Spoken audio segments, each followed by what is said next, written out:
Agora, para nós entendermos por que estamos atravessando esta onda de calor intenso em vários lugares do Brasil, logo no início do verão e também as fortes chuvas que atingiram a região sul do nosso país, nós convidamos a especialista em meteorologia, Maria Clara Sasaki. Boa noite, Maria Clara. Bem-vinda ao Jornal SBT News.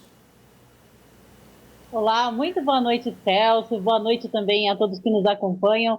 É um prazer poder falar um pouco aqui sobre essas condições do tempo, né, Celso? A gente está observando aí valores muito extremos de temperatura, chuvas muito extremas pelo Brasil, vários contrastes, né, de tempo severo espalhados aí pelos, principalmente centro e sul do país, mas no geral o Brasil como um todo, né, Celso?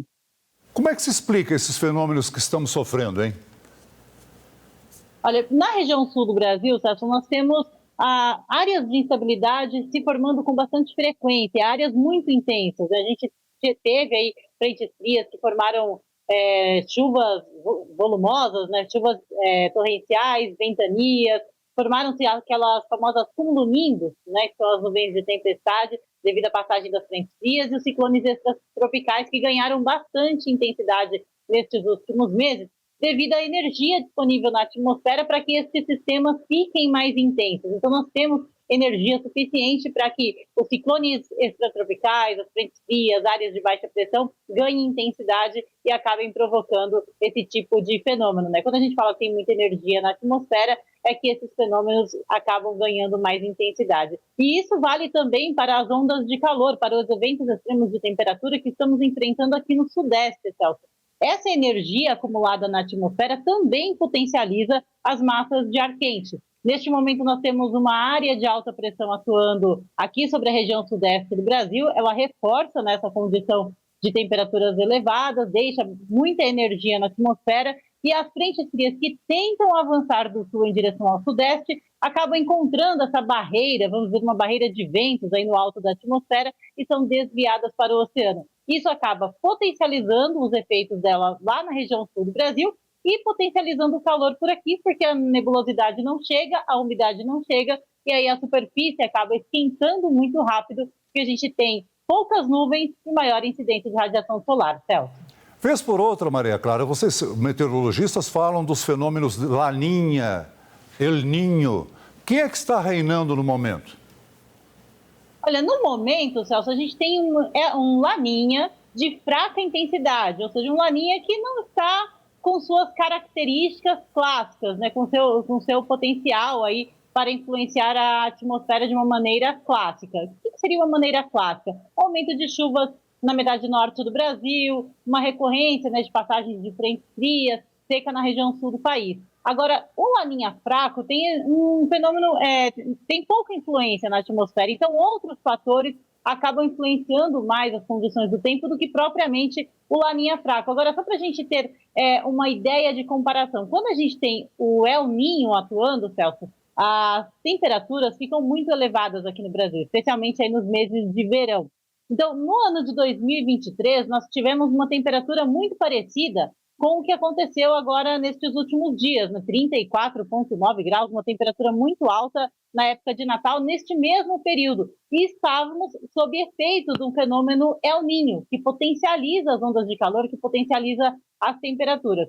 Agora, nós não temos o El Niño atuando, estamos com um Laninha de fraca intensidade. Ele é tão fraco que ele não foi capaz de segurar as temperaturas e acabamos tendo aí um recorde histórico para o mês de dezembro, uma temperatura que nunca havia sido registrada aqui na cidade de São Paulo em um mês de dezembro. É normal fazer calor? É normal fazer calor nessa época do ano, mas esse extremo de temperatura é algo que chama bastante atenção até mesmo dos especialistas, Celso. Agora, Maria Clara, o INPE, que é um Instituto de Pesquisas Espaciais, é um órgão vinculado ao Ministério da Ciência, Tecnologia e Inovação, uma referência científica aqui no país, né? Em monitoramento ambiental, meteorologia espacial e clima. Mas não conseguiu, por exemplo, emitir a classificação do evento de Farroupilha, no Rio Grande do Sul, ocorrido no último dia 16 de dezembro, né? Por qual razão que isso aconteceu? Só depois do evento é que ele classificou aquele como um tornado. Sim, isso é muito comum, Celso, não só esse evento, tá, de Farroupilha, mas um evento recente também que aconteceu no oeste do estado do Paraná, que foi o caso da tempestade ali na região de Rio Bonito do Iguaçu, que também teve um tornado muito extremo, muito intenso, e outros tornados que atingiram a região. Isso acontece, Celso, porque esses eventos de curta duração e de uma escala muito pequena, né, que é o caso do tornado, são muito difíceis de se prever com antecedência. O que os meteorologistas conseguem prever? Eles conseguem avaliar uma área de possível tempestade intensa, uma área onde vai passar uma frente fria, onde vai ter um complexo convectivo de média escala, uma área de baixa pressão, e essa região tem um potencial para a formação das nuvens de tempestade que podem ocasionar os tornados, né, que podem resultar em tornados. Então, os tornados é uma pequena parte da tempestade, por isso que é muito difícil de falar exatamente onde e qual a intensidade que eles vão acontecer. Por isso, os meteorologistas classificam uma área onde esse risco é maior e emitem um alerta para chuva forte. Agora, dizer que vai ter um tornado numa cidade como Farroupilha, por exemplo, que é uma cidade muito pequena, né, uma cidade ali do interior do Rio Grande do Sul, fazer essa afirmação com dias de antecedência, ou mesmo meses, semanas de antecedência, é algo extremamente difícil. Os modelos não conseguem enxergar um espaço tão pequeno, mas eles conseguem ver uma tendência, uma área onde existe essa possibilidade. E aí, quando a gente fala em tempestade, né, os meteorologistas falam em tempestade, a tempestade ela sempre vem acompanhada por rajadas de vento, por trovoadas, por granizo. Então, sempre que tem um alerta de tempestades, é um alerta que quer dizer que todo o pacote de tempestades pode acontecer ali naquela região. Ora, Maria Clara, o Lucas Carvalho, nosso repórter, já acabou de citar que o governo de São Paulo e a Sabesp emitiram um alerta pedindo à população para economizar água devido ao aumento de 60% no consumo por conta das altas temperaturas, né? Isso tem pressionado o sistema de distribuição e tem causado a interrupção do fornecimento em alguns bairros. Há previsão de chuva para essa região do Sudeste, principalmente em São Paulo?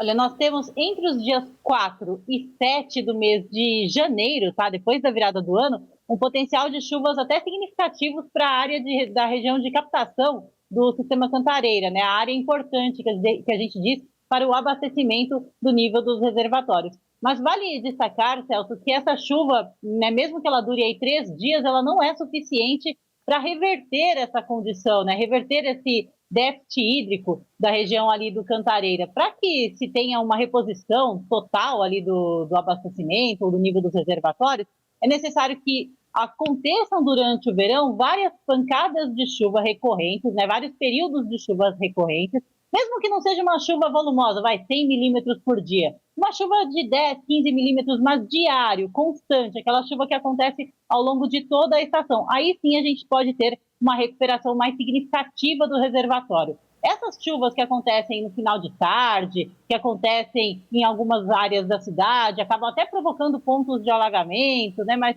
não chegam propriamente na região do reservatório, são pouco eficientes para o abastecimento, para o nível dos reservatórios. E é algo que acaba até chamando a atenção, né, da população, porque muitas vezes a pessoa chega em casa, está tudo alagado, a cidade está em alerta para pontos de alagamento, e o pessoal fala, choveu tudo, alagou tudo na minha região, mas no sistema Cantareira continua seco, porque a chuva não aconteceu em uma área de captação. E além disso, a gente tem outro fator também, o solo está muito seco. Quando essa chuva de curta duração acontece, o solo não consegue absorver essa chuva que acontece em um curto período de tempo. Então, muito se perde pela superfície, acaba escoando, acaba evaporando e não vai para a área de captação do reservatório, para a área de abastecimento. Então, essas chuvas irregulares são pouco eficientes para os reservatórios. E durante o verão, até pelo menos aí o mês de março, não devemos ter essa chuva boa para reservatório. Vamos ter pancadas isoladas, temporais de verão, mas a chuva boa de reservatório vai acontecer poucas vezes aqui no sudeste do Brasil, Celso. Vale aí, então, atenção à população, economizar água, né? Maria Clara Sasaki, especialista em meteorologia do Tempo OK, muito obrigado pelas suas informações e a sua participação aqui no Jornal SBT News.